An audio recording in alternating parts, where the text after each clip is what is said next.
Welcome, everyone. Thank you so much for joining us.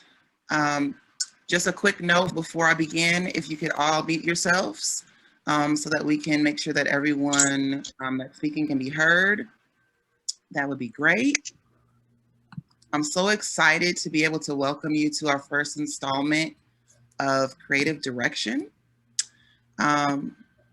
This is a series that we decided to put on, and we're so excited to be able to feature some powerhouses in the advertising industry. And I'm just going to jump right on into it as people continue to enter the room. Welcome, everyone. Today's topic for Creative Direction is making your own lane. And my name is Valerie Thompson. I'm your host for today. I am chair of the Mosaic Committee for the American Advertising Federation of Toledo. For those of you who don't know what that organization is, we are one of the oldest, I believe the oldest advertising association in the country. There are chapters all over, and we are the Toledo chapter. The Mosaic Initiative is the diversity and inclusion arm of our organization. I'm also on the board of the organization and on the membership committee. I'm joined by Candace Harrison, our lovely discussion leader for today, and I'm going to let her introduce herself and our guests as soon as I get through some housekeeping items. Creative Direction is a series that was created with the purpose of giving a platform to creative professionals to tell their story in marketing, to tell their career story. They are in marketing, advertising, and the arts. In marketing, you often see the final product and are impressed by that, but often we don't know who are really behind those campaigns, who's behind the scenes making those moves. And we feel that especially today, it's important to show that creatives of color and other various backgrounds are the ones who are killing it behind the scenes. We especially want to show and encourage students who their role models are in this industry and how they made it big, and to share those stories so that they can be encouraged to pursue their own career paths. We'll be keeping everything very informal. Candace is going to be asking our guests questions in an organic discussion. We'll begin with that, and then afterwards we'll have a Q&A session. So be sure to jot down your questions as you think of them and save them for that portion. When that begins, we'll have people simply unmute themselves and ask their question. But until then, we really do appreciate you keeping yourself on mute to be able to allow everyone to hear clearly. After that, we'll have a raffle. We'll be giving away a gift card, and then we'll have a fun fact and some announcements to wrap up.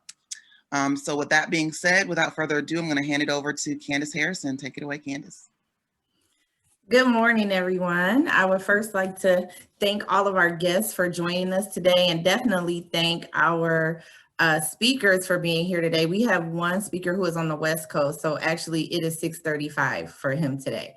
So I appreciate him getting up and joining us this morning. Before I get into the presentation part of it, I also want to ask anyone who is registered, and if you look at your name and it says Ashley Yoakum, to rename yourself. We just want to know who all is here, and we're really grateful. We have a lot of students with Toledo Public Schools with us today, and we want to just know who you are, but many of you register with one login. So want to make sure that everyone is able to rename themselves. And if you don't know how to do that, if you look at the top right corner where your name is, it's 3 dots, and you should be able to rename yourself. So first thing I'm going to do, I'll introduce myself. My name is Candace Harrison, and I serve as External Communications Manager for Toledo Public Schools, where I'm responsible for media relations and pretty much everything external that goes out of the school district. So I won't bore you with the details of what all I do, but overall, that's what I do. And I also own a public relations consulting firm called Synergy Engagement. So I'm also a member of the Mosaic Committee and very happy to bring this program to you today. So the first thing I'm going to do is introduce our speakers. Today we have Jordan Bush and Will Lucas with us today. So welcome. I'm going to tell you a little bit about Jordan. Jordan is a fellow Ohioan. That I had to put that in there because he does live in LA now by way of Washington, D.C. So Jordan is a fellow Ohioan with roots in Toledo. He is a 2018 graduate of Howard University in Washington, D.C., and he has worked in the film and television industry both as an amateur and professionally over the past decade. He began working on productions in high school as a at St. Edward's in Cleveland, Ohio. From there, he majored in film at Howard, which led to a career working in the documentary space as an associate producer for production companies such as NFL Films and Netflix.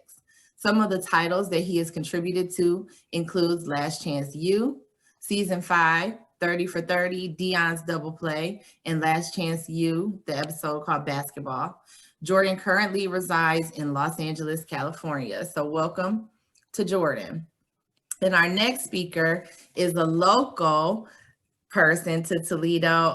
Both of them are people that are very close to me personally and professionally. And I'm really proud to talk about Will Lucas because sometimes we always look out of our community when we really don't even know that we have gems right here in our community. So Will Lucas is an entrepreneur and content creator. He's a founder and CEO at Creatio, a marketing and production agency, and he also serves as brand manager for both Afrotech and Black Tech Green Money, where he leads brand strategy. Afrotech is the largest Black tech digital platform and conference globally, hosting more than 12,000 Black people in technology annually in Silicon Valley for the Afrotech Homecoming. Black Tech Green Money is an imprint of Afrotech, which explores insight for creating wealth and legacy while teaching media and business through the Black Tech Green Money podcast. Video productions and national live events are also part of what they do. Outside of his business endeavors, Will was named University of Toledo Board of Trustee member by the governor of the state of Ohio at the time, which was John Kasich in February 2016. The governor also appointed Will to the Ohio Casino Control Commission, to which he was reappointed for a second term, and the Ohio Martin Luther King Jr. Commission, where he is the immediate past chairman. So he was also appointed as co-chair of President Obama's Ohio Small Business Committee in 2012.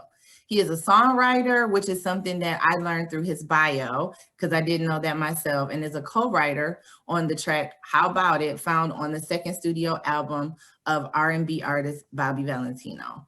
And the album actually went gold. So Will has a lot of accolades that I think many of us probably didn't even know. So welcome to both of them.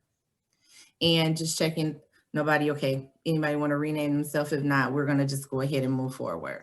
So good morning, guys. You guys can come off mute. And I told you the conversation is going to be really informal because I want you guys, it to be just a dialogue where you just kind of tell us a little bit about yourselves and then your work. But we also want to give people at the end of the event a chance to speak to you, especially our students.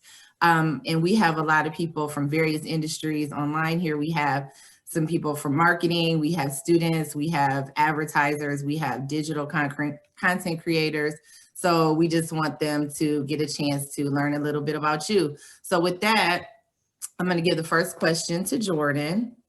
And as I expressed earlier, that you did go to an HBCU, and I think going to an HBCU affords you a lot of opportunities that you just don't get as an African-American person, but specifically a creative. So tell us about how you think attending an HBCU kind of set the tone and prepared you professionally and personally to go in the career field that you're in.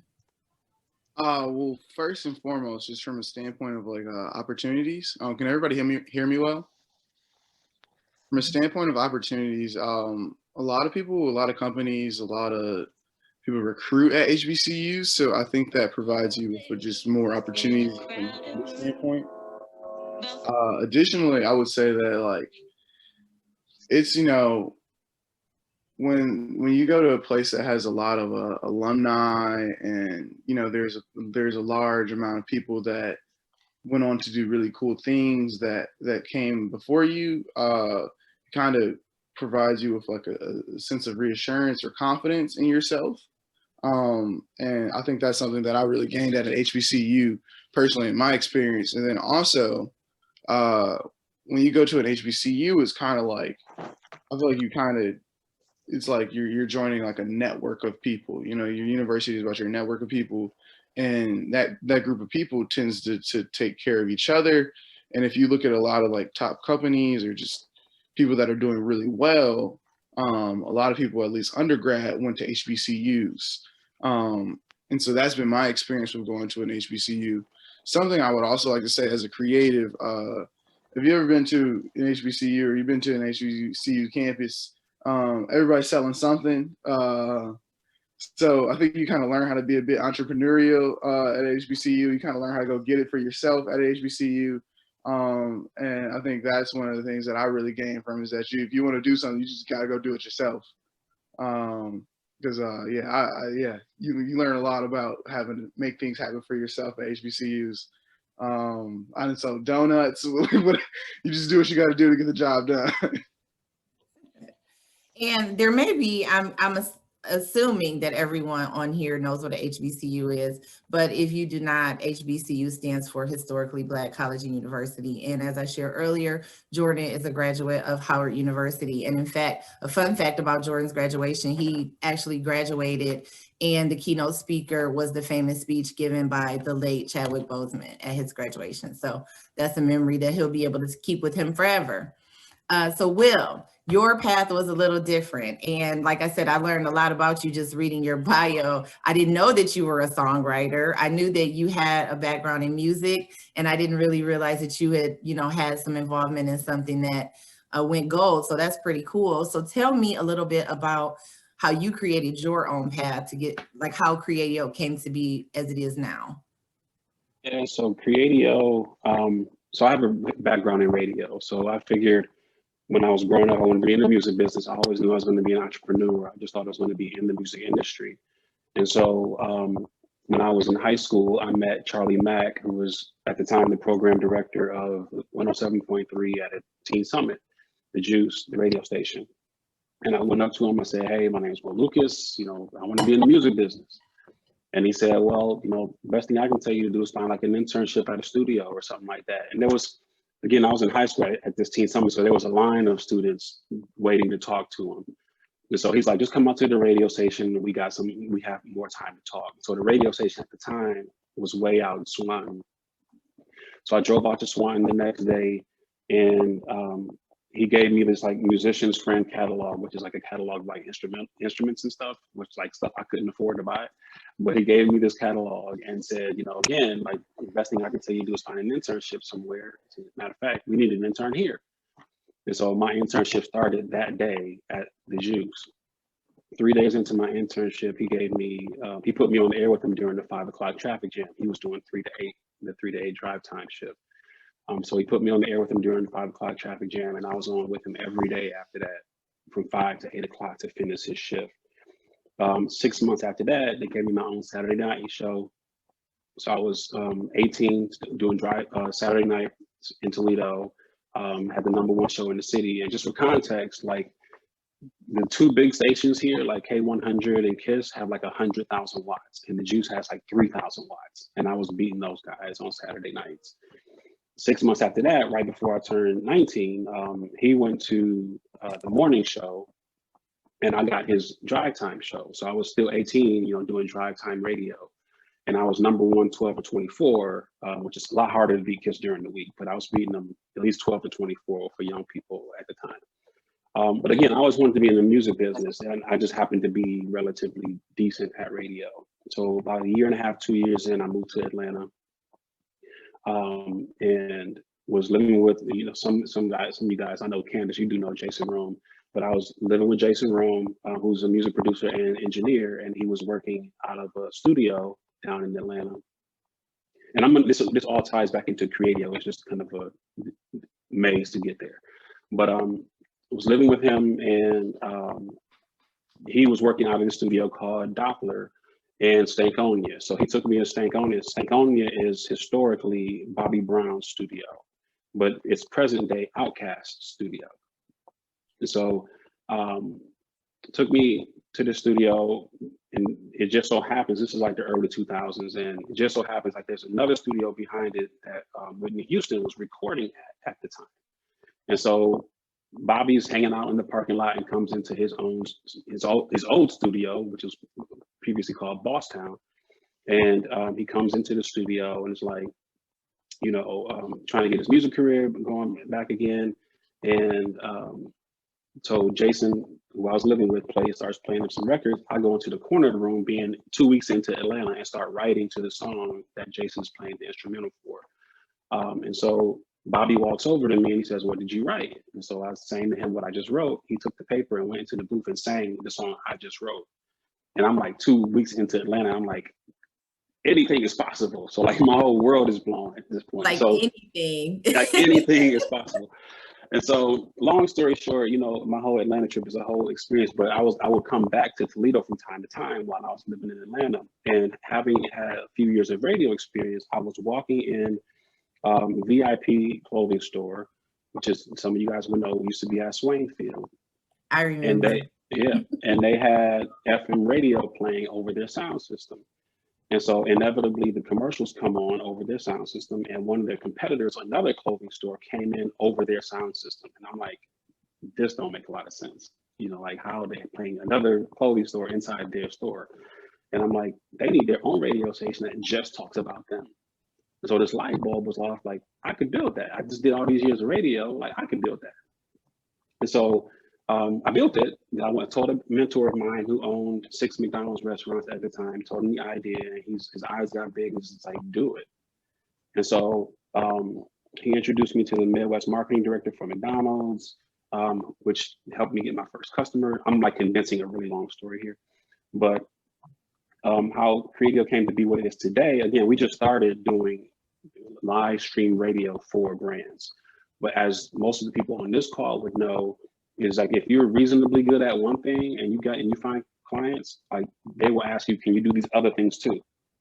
Right. And so these clients, so I was doing their radios in their stores, and I kept getting clients say, well, can you handle our TVs? So we got these TVs, like we was like, just have you do the TVs. And so I kept turning it down because number one, I didn't know how to do it, but I wanted to be good at the radio. So I felt like live streaming radio for brands could be really big. Right. And so I kept turning away business because I can't, it's like I'm just focused on radio. So after a while, it got to be that I kept giving Dish Network and DirecTV all this business. And I'm like, I'm gonna figure this thing out. So I figured it out, which is a long story. So it took me 3 months to figure it out. And doing those TVs in the stores led to producing content for the TVs in the stores. And today we do more video production than anything else. Which I fortunately have had the honor to kind of know you or of you through all the phases, because I remember you on the radio. Your name wasn't Will Lucas on the radio either. Yeah. I've been Butter, I've been King Kaiser. King Kaiser. Yeah. So wow. And so like you said, a lot of people here, and what I think is synonymous with you and Jordan, while Jordan is at the beginning of his career, both of you have an innate ability to go get it, however you need to. And I think that that's something that's critical, one, in this industry, and definitely being a person of color in this industry. So, as I said, the conversation is going to be very informal, but I also want it to be real. So I don't want you to hold back when I ask you questions. I want you to honestly answer, because one of the goals of these calls. You don't worry about that with me. I know. Also, and Jordan, hopefully I don't have to worry about that with you either. But the point of these calls is to kind of help the larger and majority creative community in this area anyway, understand the value of voices of color and representation, and also learn some of the barriers that have been created, and also start thinking about how we can remove some of those barriers so that we can adequately do our clients, do our organizations that we represent justice by presenting the whole community through branding and advertising, and then in Jordan's case, obviously film. So Jordan, you talked about what kind of got you to where you are through Howard, but once you graduated, I know you had before you got to where you are now in LA, you had some kind of stops along the way that kind of prepared you for what you're doing in LA. So talk to us a little bit about what you did at NFL. Yeah, so after I graduated college, I moved to Philadelphia, and I worked on the East Coast at NFL Films. If you guys aren't familiar, that's not the NFL Network, but it's the production company that produces a lot of the NFL content. So shows like the Hard Knocks or some of the 30 for 30s that will be featuring a lot of NFL content, such as Dion's Double Play, things of that nature. So it's like the NFL's kind of in-house production company.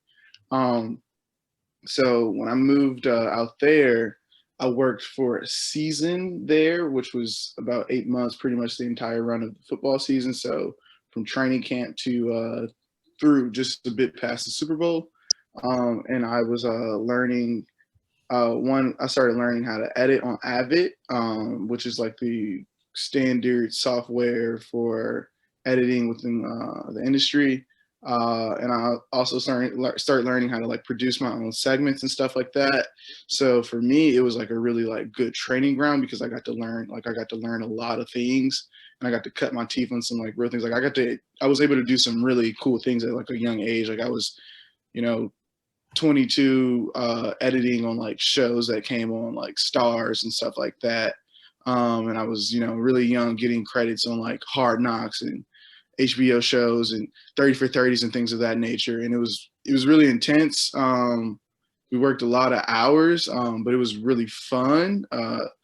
And so I did that for 8 months, and then I decided that I wanted to move to LA because LA was ultimately the goal. I knew that I wanted to produce and direct my own movies at some point, and I knew that I had to come to the West Coast, so I moved out here. And then I began. I've done a lot of different things here. Sometimes it was working for free or interning with people. At one point, I was a set driver on a Mexican American TV show, so I was driving around crew. I was driving around crew off in the middle of the desert in California. And that's one of the things, that I've always been taught. Even my grandmother used to say that you have to do what you got to do till you can do what you want to do. Yeah. So the thing is, sometimes you just got to get your foot in the door. Exactly. And, if people like you, it's like how Will talked about interning. If people like you, it'll go somewhere else. Obviously, Charlie Mack saw something in him, and he was like, "Yo, hop on the radio," and that took him somewhere else. So, after that, I was driving around on set. Then I was working on I was a set PA on a film that actually just came out on Amazon with Salma Hayek and Owen Wilson. It's called Bliss. I haven't seen it yet, so I don't know if it's good or not. But I worked on that set, and a set PA is essentially you're the bottom of the barrel. You're just you're there to just help the job get done. But from there, I was, people liked me, I guess. I was making friends and talking to everybody. The set was really nice. And the executive producer of the film, he just through conversation and me chopping it up with him, he knew that I had a background in sports, and I had worked at NFL Films. And he happened to be also the EP on the show, Last Chance U. And it just kind of worked out from there. We got coffee. There's a lot of coffees in between this too. Let's be clear. There's a lot of coffees and phone calls. A lot of business happens over coffee and in the evening time. Sometimes over late adult beverages. Well, there's a lot of coffees in between, but he just like connected. He just connected me with the Last Chance U people, and I got brought on from there as a story assistant. So I worked on season 5 as a story assistant, and then last April, which happened to be, it was literally the anniversary of me moving. I moved, ironically, I moved to Los Angeles on 4/20, and I got promoted to be, so a year later, I got promoted to be an associate producer on a new season of Last Chance U that will be coming out on March 10th. That's awesome. That's awesome. So I'm going to just shift a little bit more into perspectives on the actual industry. So I'm going to give this question to Will, but if there's anything that Jordan, you feel like you want to hop in and contribute to this part of it, please let me know. I know that you're in film and Will is more on the marketing side of things, but still you may have something that you want to add there.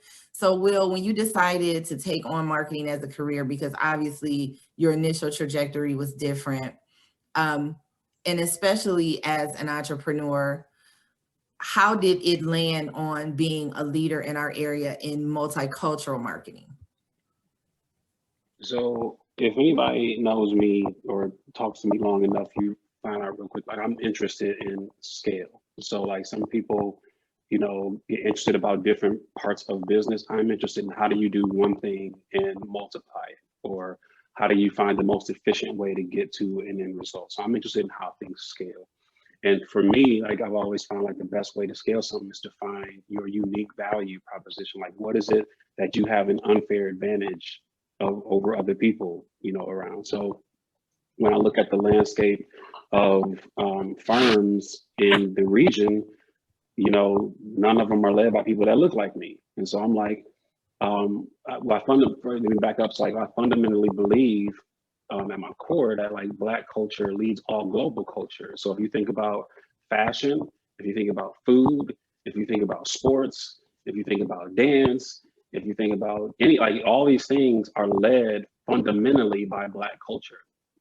And there's a statistic, it's not my statistic, so don't come from me, that says, you know, in the year 2040, you know, is when like the scales tip on who's a minority in America and who's not. And so you already start to see that, even our racial, our political landscape, you know, when the majority starts to shift,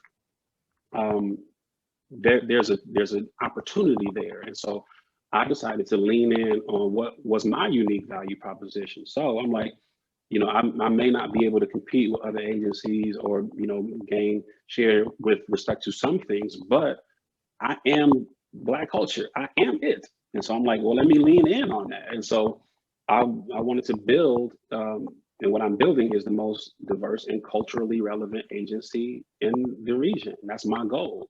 And so I figured, you know, since I'm the only Black person running the agency, let me lean in on it. And then Jordan, I know you're not doing agency work, but how do you see yourself serving your community through the work you do? Like what kind of value do you bring to your industry just coming from the cultural lens that you have?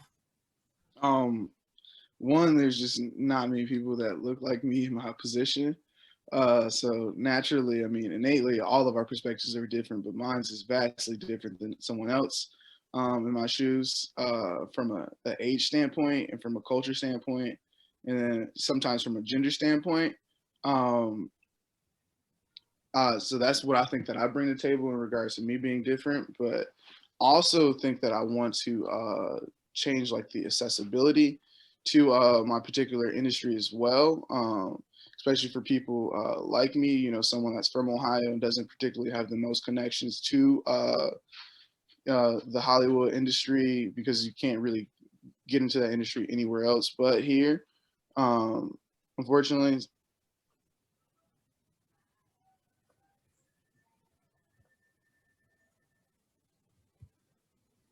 Hello? Yep. Okay, I don't know. Will, are you connected? Yeah, I'm here. Okay, good. I was like wondering, was I having connectivity issues, which I may have been. So no, that's a great perspective. And I also like that you included, Jordan, the accessibility aspect of it, because a lot of times, especially people in areas like Toledo, this is definitely not a place known for the creative industry. Like, I mean, if you live here, we know that one exists, but there's not people in Chicago, people in LA and New York talking about, I need to get to Toledo because I want to be a part of the creative scene. So with that being said, I think that you coming from the Midwest and knowing what's needed here is going to bring great value in the future as you continue to grow in the career. So a couple of things I want to ask you both, and you can just hop in. And I told you guys that I would ask you this when we kind of went over what the questions would be. I want to know, what is it about your industries that you love? What do you love about what you're doing? I mean, for me, from my perspective, like I built the company I wanted to work for. And so, you know, I'm in a really privileged position that a lot of the people that we work with, you know, just give us the ability to just go be creative. Like we're not the kind of agency that you come to with, you know, a whiteboard and you know, stuff scribbled out in, you know, cartoons and trying to say, okay, well, we want this shot, we want this shot, we want this shot, we want this shot, and go make that. People say, when it comes to us, they're like, this is what we're trying to achieve. Go do something for us. Mhm. And so thankfully we've been trusted with that type of responsibility and been able to deliver. So I appreciate the opportunity to just be creative and to do it in a hoodie. So yeah. Jordan? You know, in regards to working in my industry, I always have the motto that ain't nobody gonna die. And I'm really appreciative of that I don't have a job that, like, you know, at the end of the day, what I do is it's important, but it's not that important. Like I have fun doing this. Nobody's It's not gonna die at the end of the dangerously day. important, but it's important. Nobody's gonna die at the end of the day if I do something wrong, you know. I'm not saving nobody's life, you know. I'm not fighting nobody's appeal for them. And I kind of enjoy that personally. It's much easier for me to go to sleep at night. I think your personality is a good fit for where you are also, because you also have to be able to not take yourself too seriously and understand your place, you know, understand like you said, it's not that serious. It's serious, it's important work, but it's not that serious. And I know you like to have fun, you like to laugh, you like to smile, and you just have a natural zeal for life. So I think that is one thing that, you know, shines for you. But on the reverse of that, another thing I want to know in your industries, what do you see that needs some work? I can say from the standpoint of someone who has to hire people who do the work that you do, Will. And then often sometimes, you know, even though we're not making movies, we do have people that actually, you know, create content for us as a school district. Will, his company actually being one of them. So when we have to hire a person, one of the things I see that needs work is just people understanding how to show people of color. So it's not just we want to have a Black person, a Hispanic person, an Asian person, a person in a wheelchair, and let's line them all up and like take a picture. Okay, there we hit all the boxes. So that's what I see as needing work, is making an organic and intentional effort to, one, understand how to depict representation, and then two, how to come to a client, you know, and say, you know, we don't have to tell you what it is that we're seeking. You know who our audience is, you know what our families look like, you know who we're serving. So help us represent that to our community. That's what we look for. So that's my take on it, as, like I said, the person who would come to your company and say, hey, here's what we need. So what do you see that needs work? You want to take that first? Yeah, I can do that first. One, I think that like people can be a bit culturally clueless at times. Sometimes, like, I don't think that people, you know, I think that people live within themselves and don't look outside of themselves. And just from my perspective, you know, I've had things have happened and it worked out for me. I think I'm very fortunate. I was able to meet a lot of people in my perspective, but I can understand that someone else just like me, it may not work out for them as easy. And that's just simply just because of a lack of exposure and lack of knowing people. And I personally don't think that's fair. And I don't think that I feel like there's a big barrier within like entertainment and specifically within film and television for people trying to get in. And it's literally just a matter of knowing someone or getting to know someone. Because like I said, my job is pretty easy. I don't Like nobody's gonna die if I don't do anything wrong. So it's like it's not that people can't do what I do. It's just they don't have the exposure to do what I do, and I think that's the inherent problem for me. And I was going to ask you, because when I got to the part of just kind of like takeaways for the students, but I think this is a good place to put that. You talked about having opportunities, and do you think your opportunity, like your internship opportunities and like things that you got a chance to do as a result of maybe just relationships that you had established or going to Howard or what have you, contributed to that? Yeah, I 100%, 100%. Like I said, there was a lot of lunches and coffees, and you know, someone gave me an advice.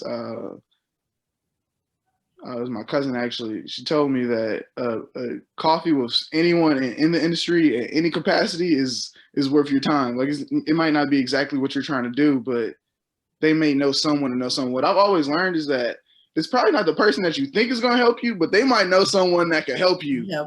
That probably will be the person, you know. So you might get coffee with someone else, but they know someone else that knows someone else, and then you get it in or something like that. The network.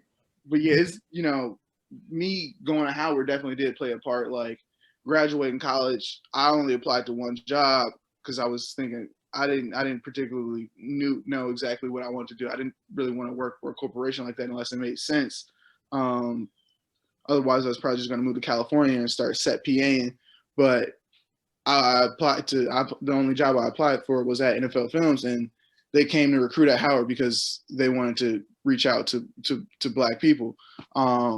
So I think that plays a part too. Yeah, but it's all about staying in contact with people, letting people know how you're doing, because you know, you forget about people just like they forget about you. Like I build like databases of people to reach out to and stuff like that. And so that being said, well, and I'll get back to that because I'm going to go back and keep that in key takeaways, because that's something I want to talk about later, because I want the students to really hang on to that before we get off of this call. Will, what do you see as needing work?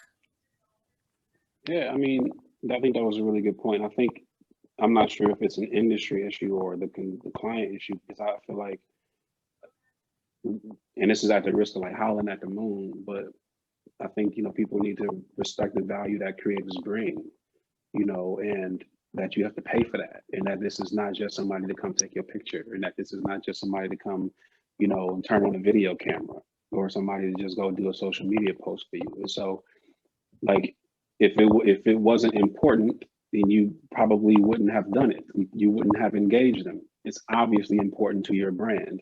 And so respect that. And I'm not speaking for me, because I've been, you know, again, in like a very blessed and privileged position, and we worked really hard. So I'm not speaking for me. I'm speaking for like the creators who are on this call, who are like trying to get people to understand their value. And I'm like, you know, so I can't really say it's like an industry issue, but it's, you know, people need to respect the value that creatives bring. I don't consider myself an advertiser. And so again, like, so it's a little different for me, but that's a thing that I think, you know, needs to be respected a little bit more than it is. And there's a lot of people on here that are actually, and Trayshawn Robinson has said he totally agrees. But I was going to say, a lot of people here, there is, I think, a wide range. So we have some people who are in more of the marketing space, like doing the content, but then we have people on here, graphic designers, students, you know, who are in graphic design and media programs. We have some industry leaders actually on who are, you know, just kind of checking in to hear what you have to say today. And I think that from our standpoint anyways, at least when I hire somebody, it's exactly what you said. I'm hiring you for expertise I do not have. And so when that happens, as I said before, I'm expecting you to come with the expertise I don't have. So if I have to sit there every step of the way and explain to you what I need, the value is diminished in some capacities, just simply because it's like, if I got to tell you, well, no, you know, if I look in your camera and I can say, what about the lighting? Or, you know, it's not really, let me get this student, or wait a minute, her hair is sticking up. Like, like I feel like I should be removed from that portion of it, the direction and things like that, because that is why I brought you on. So that's something that, again, going back to representation, is something that I see needing work, just people understanding culture and how that translates into content creation. Just something as simple as, like I said, when you pick a student and like, things that they may, just thinking ahead. I guess that's what I don't see. Thinking ahead and learning the culture. So do you guys have anything to add on that point? Because I'm going to move on to the next, because we're actually getting kind of close to the end. We're going pretty fast here. Yes, I wanted to ask something. I totally agree on the value aspect of content creation, because I actually just cut ties with someone I was working with because, I just felt like they were using me for what I know instead of just actually doing business with me and working with me, actually coming up with plans. It's just more so I was helping them towards what they wanted to do instead of what we wanted to do. So I just wanted to add that the value definitely diminishes when you have to explain things to people a little bit more, like you should be able to do this. And I actually had to learn this the hard way as an entrepreneur, finishing on my degree here at BGSU, that, sometimes you're gonna have to let people know the value up front. You just can't put relationships over getting things done. So I just wanted to add that because I really agree with that last statement. So thank you. Thank you. And actually, so I just want to let everybody know, because I don't know, we talked about this at the beginning, but we didn't come back and say it later. There is actually going to be an opportunity in just a few minutes to kind of hop in and ask questions of the panelists. And, or, if you just have comments, you want to just chime in, it'll be a free for all. You can just kind of raise your hand and do that. So I don't want anyone to think that there won't be an opportunity to connect with our guests. So the last couple of things, and if we can, because we're going to go about maybe 5 or 6 more minutes on the questions, and then give about 10 minutes or so for people to ask you guys questions. Will, I know you talk about Of 10 podcast, and you had a goal with that, and you kind of exceeded that goal. It started, one way, and then you kept going. But in thinking of creating your own lane, in which that is what this is about, your pathway to success, or if you will, how do you see something like Of 10 podcast being a part of your path to what is now Afrotech and Black Tech Green Money? Yeah, I couldn't have scripted this. So I'm gonna do my best to keep this short. So I was starting a startup like 5-6 years ago, and an advisor to my startup who's not Black, he came to me and said, what would it take to get more Black kids interested in tech? And so I said, well, they need to see like a Black Mark Zuckerberg. They need to see somebody who looks like them and is realizing some success. And at the end of that conversation, I kicked myself, because I'm like, we have super successful Black people in tech. We just don't know who they are. And so I'm like, I have a background in radio. I'm gonna do a podcast. And so it's called the Of 10 podcast, because I was only gonna do 10 episodes, 1 of 10, 2 of 10, of 10 podcasts, right? And so at the end of that season, I'm like, put it out in the world, and people were like, great, on Twitter, great, when's the next season? I'm like, there is no next season. Like, I'm starting a company, I'm running one company, got a family. But the response was such that it would have felt like, I'm saying we got all these Black people in tech, and I'm only going to show you 10. It would have felt like,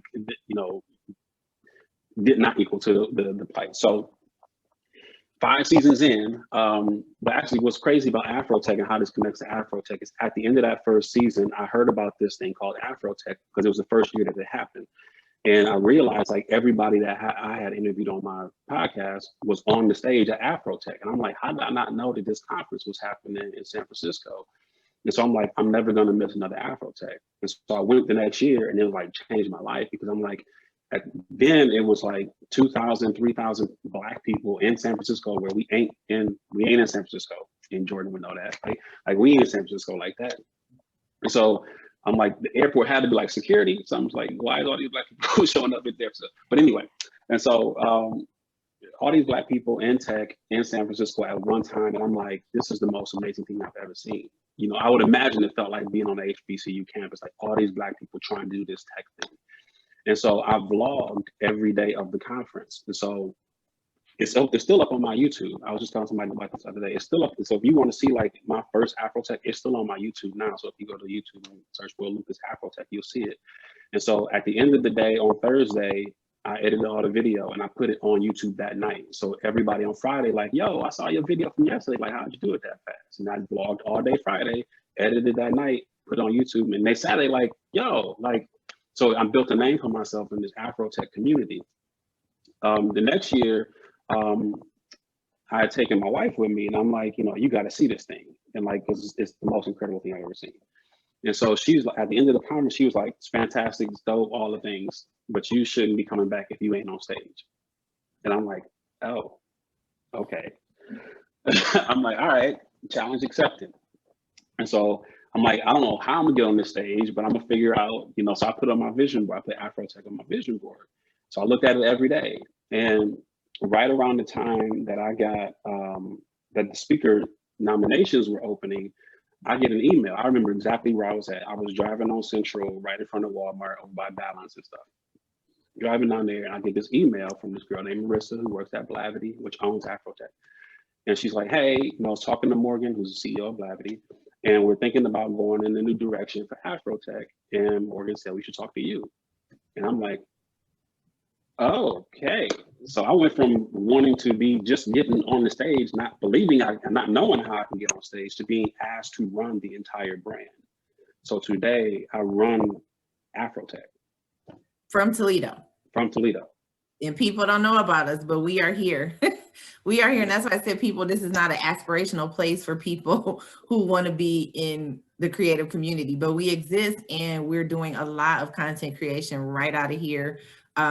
People right here in their homes, and they just don't have a desire to leave the Midwest. And I think technology has afforded us the opportunity to do that. And COVID has given us the thought process to think differently about how we navigate and how we can work in our homes and still reach the world.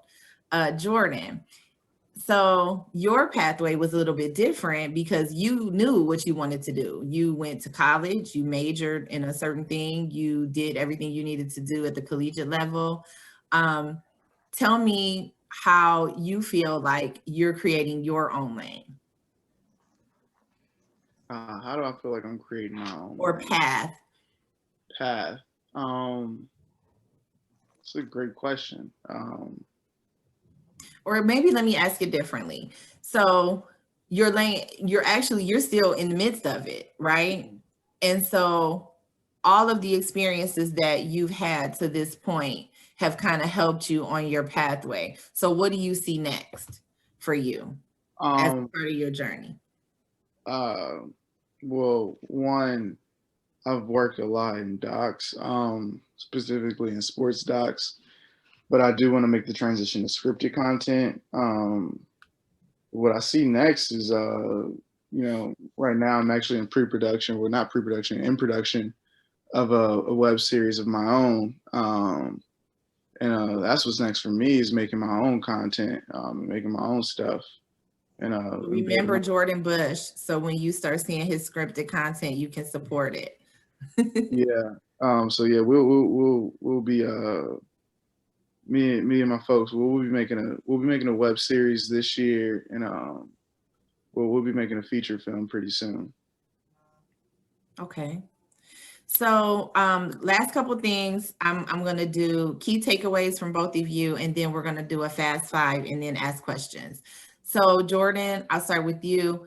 Internships. We have a lot of students, collegiate level students, and we have high school students on this Zoom.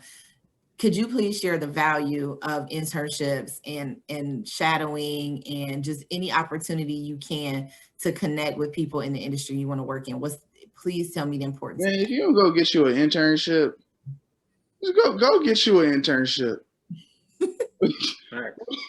And how, as a college student who may not know, like, well, how do I get an internship? Do you have any advice? Don't wait till your senior year. Do not wait till your senior year when you got to do it to graduate, because then you want to have like a goal, like an aspirational internship or something like that. You want to start off with the internship that you really don't want, and then keep building on that. But an Just start internship early. at this point, a lot of them, you know, when I was in college, some of them weren't paid. A lot of them were paid. Now, some of them still aren't paid, but a lot of them are paid now. They kind of have to pay you.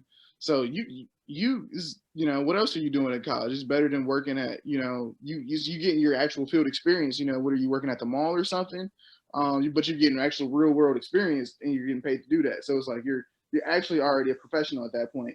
And then the internship is that's how you learn your craft, and that's like a part of what you've alluded to, the networking experience as well. I mean, you know, I saw something a long time ago, and it was a quote that said, your net worth is your network, or something like that.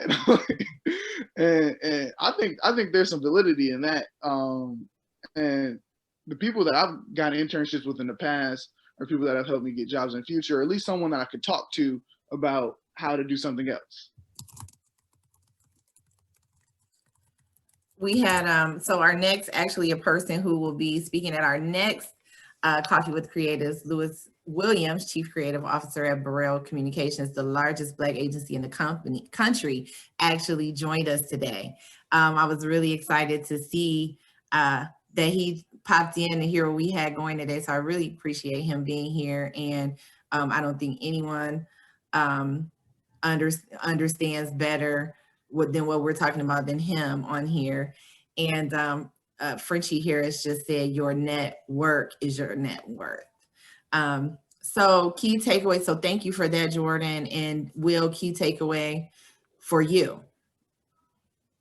Regarding internships? Or just what are key takeaways for our students who are on here? Some things that if you could leave them with a few things, what would you like to leave them with? So I'll say this because, and this is not I hope not taken the wrong way, but like this is being very sensitive to the plight people are going through right now. But COVID has changed everything. And what I mean by that is there's more opportunity now than has ever been, because the people who owned it before don't own it anymore. They don't know what they're doing. And so you've got this moment. I put this on my IG, I think yesterday, like the moment that we have now will not be here a year from now. And so like whatever you can go out and start, whether you are I don't care if you're a high school student. I started radio before I graduated from high school, you know? So like, if you want to do video, if you want to be the next Jordan Bush, then, you know, find your iPhones, go make your documentary with your iPhone. Like people are doing that. There's a TikTok going around, this girl who made the better Sprite commercial for the Super Bowl and actually was the one out. So some of y'all may have seen it. Like she did that with TikTok. And so I'm like, there's no excuse. And again, being very sensitive to what people's personal things may be going on right now, but there's no excuse for not taking advantage of this moment. So you hear that? Get an internship, take advantage of your network, because your network is your net worth, or your net worth is your network. It works both ways. It works both ways. Either way, but make sure that you leverage the power of the relationships that you have, get an internship, and capitalize on this moment, because we will not have this opportunity again. So before we get into questions, fast five. Jordan, tell me who are your top 5 favorite content creators of any kind, you know, if it's digital, if it's film, however you want to share, that we need to know about. You know, favorites are too hard for me, but I do have a few names that I'll put out there from like a Black filmmaker standpoint. So off tops, you guys are probably familiar, but Barry Jenkins, he made Moonlight and Bill Street Can Talk. Justin Simeon too, I think is really doing really cool things with Dear White People and Bad Hair. Also, I like to shout out Bradford Young, who's a Howard graduate, but he was a cinematographer for Selma. And then also someone I think is really cool too, and people should pay attention to, is a guy named Mikey Alfred. He's my age. He just directed a feature film that'll be coming out pretty soon, called North Hollywood, but he pretty much built his whole brand from making short films on YouTube. And he actually was a producer on the last Jonah Hill movie, mid-90s. But he's like my age. He's like 25. So That's really cool to be doing at his age. He does pop-up film festivals here in LA. He's a really cool guy. I think people should pay attention to him too.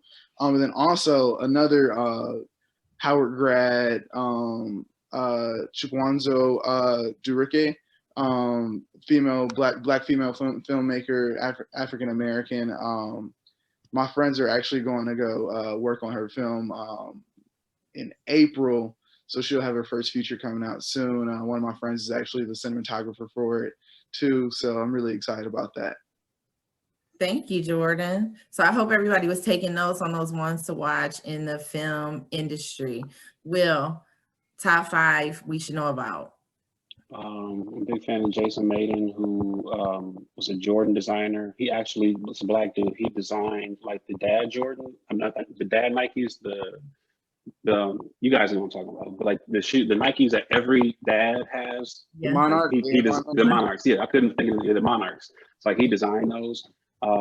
Black dude. He was a Jordan designer. Big fan of Charlamagne Tha God, Joe Budden. Big fan of Jessica Matthews, only black woman. She's like, I'm actually talking to her in a couple of weeks. She's a friend of mine. She's the only black woman who runs a power company out of New York, U-Power, Uncharted Power. I don't know. Big fan of James Dickerson, Dirty Kicks, locally. Yeah, all that. Okay. Yusuf Lateef. So you already have a question that was in the chat. It's from Kevin Mullen. If Kevin, you can unmute yourself and ask the question, because he has some questions about staying true to your path. So first of all, this was fantastic. So Candace, thank you very much. Appreciate you pulling these guys together. Will, Jordan, this has been awesome. I've got like notes and notes and notes of like things that I want to put on my wall of quotes that came out of this. So thank you for that. I just, Will, I know your story better than I know Jordan's, and I imagine both of you guys have probably had these opportunities. Will, I think like if you had stayed on a particular path, you'd be a VP of a healthcare system right now. Like, how did you know, like, how did you challenge yourself with all these opportunities to assimilate to somebody else's vision for yourself instead of saying, no, this is who I am and this is who I want to be? I mean, if you ask me, like, I would have had panic attacks if I wouldn't live in the life that I'm living. Like nervous breakdown level. Like I can't do that thing. And so, I mean, like if you're like a true creative and I'm a true businessman, I'm a true creative. And if I'm not doing those things, like I can't live, can't breathe. And so I can't do the suit and tie thing every day. Can do it for a little while if I got to. And there's some value to learn from those experiences, but I couldn't imagine being 10 years in the company or 5, 10. I can't imagine it. Can't imagine it. But yeah, home always calls. Thank you. And that's real, because I mean, if you're not doing what you love, that's just not. And I think a lot of times people get trapped into doing what's comfortable. And that's some wisdom that I've actually gotten from Will, is, you got to do what you want. And it's going to take some sacrifice sometimes or some faith, but get it done. So we have, let's see. Someone said, Will, I wish I'd seen that in myself at your age. Whatever age you at, like that's, to me, that, and I don't know who that is, but like, Steve Brown. You still breathing, like go. Like my favorite, like listen, y'all about to get me on my soapbox real quick. I know we've run out of time.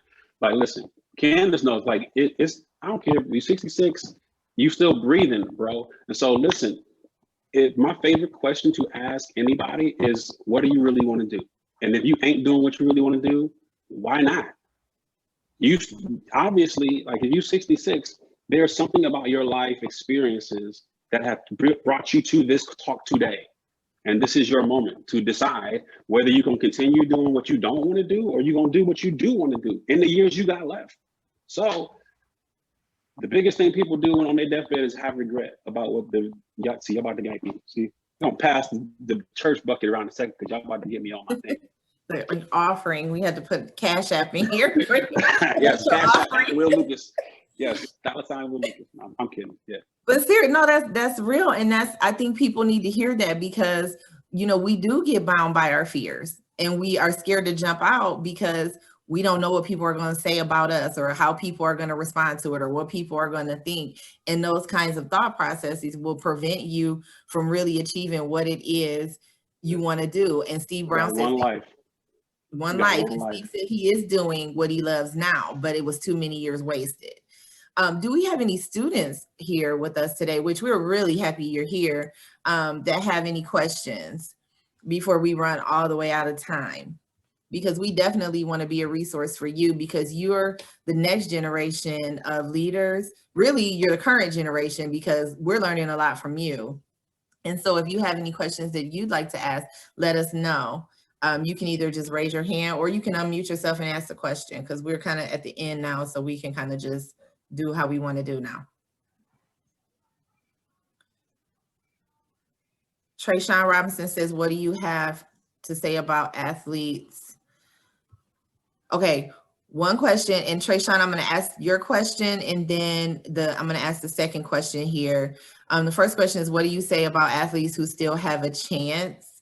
And I want to elaborate on that too. Like when I say a chance, meaning like they still work out, they still know the game, they're still connected to their coaches, and like they still do the sport. It's just they don't have the right necessarily networks or the right people to like go take an opportunity to like play for a small professional baseball team, football team, basketball team, etc. Because I actually, if I can open up to you guys, I ran track for 6 years. I started my sophomore year of high school, and I ran cross country for 2 years. And I went all the way up until my second year of my first college, and I got hurt with a hamstring injury. But ever since then, I've been battling back and forth with running and playing basketball a lot because I grew up playing basketball. And they say like the things that you did as a kid, like it'll never go away from you. So I always felt in my heart like basketball was something for me, alongside like my business, my life, my family, and my relationships. So that's where the question came from. That's it. So I think the question that I heard in there was, you're wondering, do you have any kind of recommendations for how you still may be able to follow that path? Correct? Yes. Yes. Okay. I mean, I wanted to be a music producer, but I'm the CEO of my own marketing agency, and I'm like your life don't always turn out exactly how you want. So maybe your job is to, and this is like the same thing that I would say to the guy who's 66, like maybe your job at this stage is to pour into the next person. And so maybe if you feel like, like if you feel like it ain't your, or it may not be possible for you to get on that team, maybe your job is to coach the next, and you may find more fulfillment there than you might have found, being the athlete yourself, or maybe you get into management somewhere. So I mean, you got to like broaden your horizons on what's possible for you, and it's not always just about you and what you want, but pour into somebody. You might find your fulfillment there. And a lot I of definitely agree with that. I'm sorry, I didn't mean to interrupt. I just wanted to add on to what Will said. I definitely agree with that. And Trayshawn, if you don't mind, maybe you can throw your email in the chat so that we could take a few other questions because we're already over time. I'm sorry, I can do that right now. Oh, no problem. Just throw your email in the chat, and I'm sure we can get some more questions answered for you after we go out of the actual event. Okay. We had a question from a student that wants to know, Jordan, how do you go about applying for internships? How do I go about applying for internships?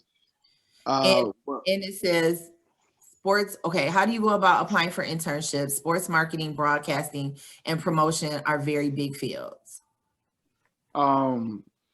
Well, it would be simple. I mean, to me, I would look at the company or the person I like, whoever I like in, broadcasting. I will look who they work for, or if they have their own production company, and email them. And keep emailing them. Don't give up. with LinkedIn now, you might be able to find this person on LinkedIn, or you might know someone that knows this person, and you have a connection through there, But that's what I would do. Like I used to look at the all the little companies on movies, like the end of the movie when it comes down is like in association with, presented by, and email those companies. Like, can I have an internship? Yeah. But I mean, but you definitely have to be willing to step outside of your comfort zone. I say it all the time, you get comfortable being uncomfortable if you want to get ahead. So I think that, like you said, and then a lot of times at your universities, and I'll just say like the formal way, when you're in colleges, there is an office, usually is like something termed career services or something with the word workforce or, you know, something like that. And you can go in your, you know, right to your university and say, hey, here's my field of interest and I'm looking for internships. And usually if you connect directly with your college, so let's just say you're majoring in communications, for example, if you go to your advisor will also have companies that have come to them to say, hey, we need interns. So definitely tapping into your resources at your school can help you get internships, job shadow opportunities, because sometimes it may not be an internship. It may be a thing where somebody just allows you to come sit with them for a week and kind of watch them for the week. So it's not necessarily a formal internship, but it's a job shadow where you get to see, is this even a field I'm even interested in? Because sometimes you go do an internship or a shadow and the job isn't what you thought. And then you get on it and like, yeah, this absolutely is not what I want to do. And so I think that's the things. You have a lot of commentary in the chat. So the student who asked that question, if you go in the chat, there are a lot of really good ideas and ways for you to get yourself out there and get exposure to internships. And so we are 7 minutes over time. And I do want to know if there are any more questions. If you could, oh, they said, thanks so much. I appreciate it. And definitely, like I said, oh, and then so Mr. Williams said, each of these young men have 3 things in common: passion, talent, and determination. And I agree. And I think those are things that in any career, be it creative or whatever it is that you have as your pathway, those are things that you are going to have passion. You have to have talent because people want to hire you, want people to want to hire you, and having passion and determination is not going to get you very far getting hired if you don't also have the talent. So that's important. And being determined, just going after it and not stopping until you get it. Oh, you're welcome, Trayshawn. And you have, like I said, the chat is where it's at right now with ideas for how to get internships. And let's see. All right, so I think that from this point, if we have any more questions, we will put them in the chat, and we are almost 10 minutes over time. I'm gonna bring Valerie back to the microphone. First of all, before I do that, I want to thank our panelists. I know, like I said, this was a big ask for Will, especially during this time. I know he's stretched super thin, and I know that he has a lot going on with business, and I appreciate him taking the time out of his day when I know he's headed right to something else right after this. Big time appreciate you. I appreciate this, and I appreciate all the wisdom that you gave to our students and our guests. Jordan, you know, full disclosure and full transparency, I've known Jordan since before he was born, literally. And I have been just so proud of him throughout his life. And if I could even be more proud of him, I am, to see him in the professional capacity. So it brought me great joy to be able to talk to him in the professional capacity and let a lot of you get a chance to hear what I hear when I'm around him as he talks about his career path. So thank you. And also thank you for getting up at 6:30 a.m. to be on a Zoom with people in Toledo, because if you were not here at the beginning, I shared that Jordan is actually in Los Angeles. So he is on Pacific time, and that is 3 hours behind us. So he got up really early to join us today. So thank you very much for that. And then I'm going to now stop talking myself. I'm Candace Harrison again with Toledo Public Schools and also Synergy Engagement, and give Valerie an opportunity to wrap up and let you guys know what's to come. But thank you all for coming, and thanks for hanging with us, even though we went over time. I appreciate it really, really greatly. And I appreciate you all registering, and hopefully we'll see you at the next one. Thank you, Candace. This was wonderful. Didn't you all enjoy this? This was so great and informative and inspiring. And I'm gonna work a little bit harder today at my job, just because I heard such wonderful advice that this isn't just for students. This is for the professionals working in the field too, because we need to be reminded why we got into this in the first place, and to keep, making better moves, making our own lane in our current careers. I just want to wrap up with our raffle winners and then a couple announcements, and then we'll let you all go on with the rest of your day. We have 2 lucky participants in today's session. We're randomly selected for a $5 gift card to the Nutrition Spot, which is a proud sponsor of our Advantage member discount card. Congratulations to Monica Jackson and to Teresa Bush. Sue Brenning will be reaching out today after our call to get the gift cards into your hands, so be looking out for that email. Thank you to Cascade Environmental for sponsoring this sweet treat. Some announcements on some upcoming events that we have. Our next Lunch and Learn will be on February 17th.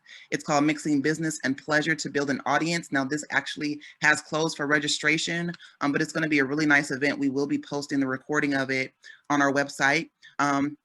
CareerCon, which I know that all the students should be interested in hearing about, is February 25th through 27th. This is going to be an event that has a lot of panelists and a lot of topics surrounding internships, career path, moving to the next level. This is a great networking opportunity. Information about this can be found on our website, aaftoledo.org/events. You'll see the information for that and have the ability to register. This is going to be a 3-day event. Don't miss it.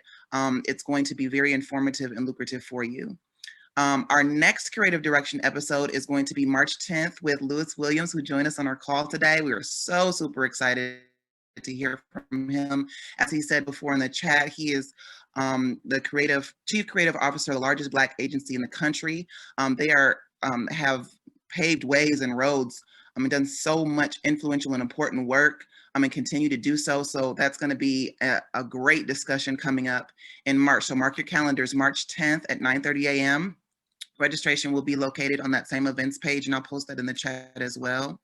Our next Coffee with Creatives is going to be the next day after that, which is March 11th. It's WTF is TikTok is the topic. This is going to be a virtual chat about the extremely popular app and its marketing potential, presented by our own Melanie Dunn, owner of Cuttlefish Graphics, and our own Sally Stearns, strategic partner with Hanson Incorporated. Looking forward to that, ladies. And then our annual award show, the American Advertising Federation Awards. The Addies is coming up March 4th. It's going to be an incredible show. This is, for all of you who don't know, this is our design competition. And we have hundreds of entries that have been sent in. We've picked the winners. We're gearing up to have a great virtual show on March the 4th at 7 p.m. So we'll be sending out information about that. Be sure to join us in watching to see who wins. And then Coffee with Creatives in April is going to be a next installment. After Lewis Williams in March, we're going to do another episode in April featuring Pete Goldlust, who is a visual artist out of Eugene, Oregon, and Yusuf Latif, our own local visual artist here, teacher and entrepreneur. They recently completed a stunning mural at Toledo Hospital here.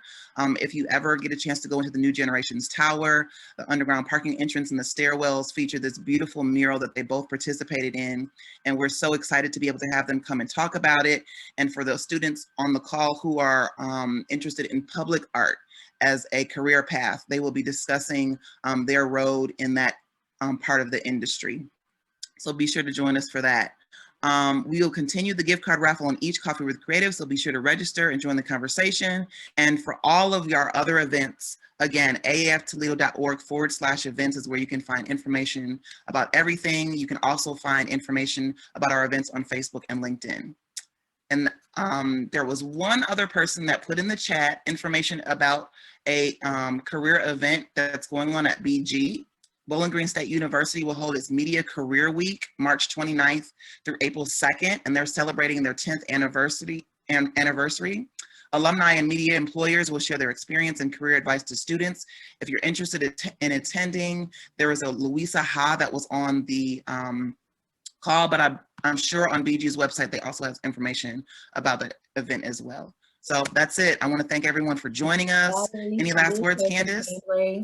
Well, not at this time. Liz has her hand raised. Oh, sure. Go ahead, Liz. I don't know if she knows she has it raised. I just text her. She doesn't know she has it raised. I'm just saying hi. Hi, Liz. Thank you for saving us out.